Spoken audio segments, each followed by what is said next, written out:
Data misinforms reality. In reality, we are all suspects. Data is collected and collated to identify the mores of a person, their customs, conventions, and practices. There lies the problem. A picture is created of the person that isn't necessarily a true reflection of the person. Possibly a misleading character profile. Possibly mislabeling a subject. What we attempted to do is to highlight this. Have a reality check. We created our own panopticon, a netopticon, a virtual watchtower.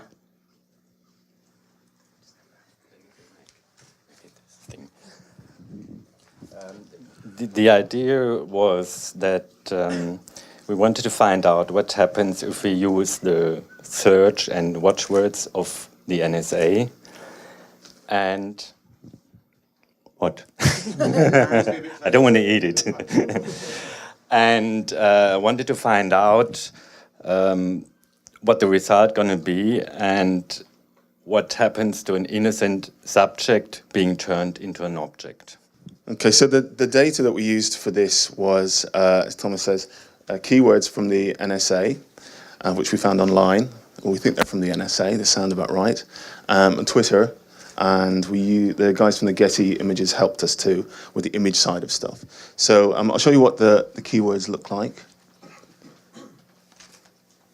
So from the list of 200 or so keywords, we took every 13th word that we found to get about 9 keywords. And they're quite simple ones like fusion, leak, mitigation, target, Juarez, rootkit, which that's something new that we learned about this weekend, forest, fire, all really simple kind of keywords that might be in anybody's tweets and not necessarily in any kind of hidden or underhanded way. So what we did was we used the keywords to search through Twitter feeds to identify tweets from just all over the place, really, where people were using these keywords. So the first, so aeroplane was one of the words. So you've got Angus and Julie Stone, paper aeroplane, official music video.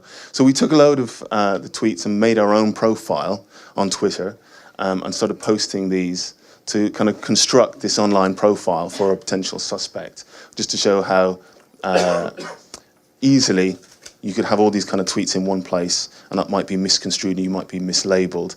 So we did a similar kind of thing with Facebook, where we set up a Facebook profile, and that does look small. And we connected the tweets to it as well, and we also uploaded all the photos that we found on the Getty Images. So we used the same keywords to search the Getty Images library. And here's a selection of them. So this, for example, is from the word fusion. So nothing to do with nuclear fusion or power or anything, but it's just like food fusion for these. So there's just a range of foods and fruits, and loads of different words came back. Okay, so I'll pass back to you to describe what we did next. What we did next? Yeah, so we sort of created this digital reality on the internet, and then we started being interested, okay, let's try to create a physical profile and a visual manifestation through this all data in a physical sense, and constructed a digital image on the basis of our 3 phases, deconstructed the image and then reconstructed that using the found images on the internet, and created a physical profile and an image which I'm going to show you now.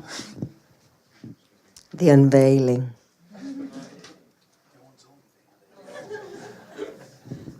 I think the important thing for us was to create something physically present away from the digital virtual world of the internet, and also to make people who look at it think and be aware of what's digitally on the internet going on. Because if you look at the image as a whole, you can recognize it's some kind of face. But because the individual pixels are made up of a lot of individual different images, it should raise curiosity within the people who look at it and dig a little bit further. Perfect, that's it. Thanks very much.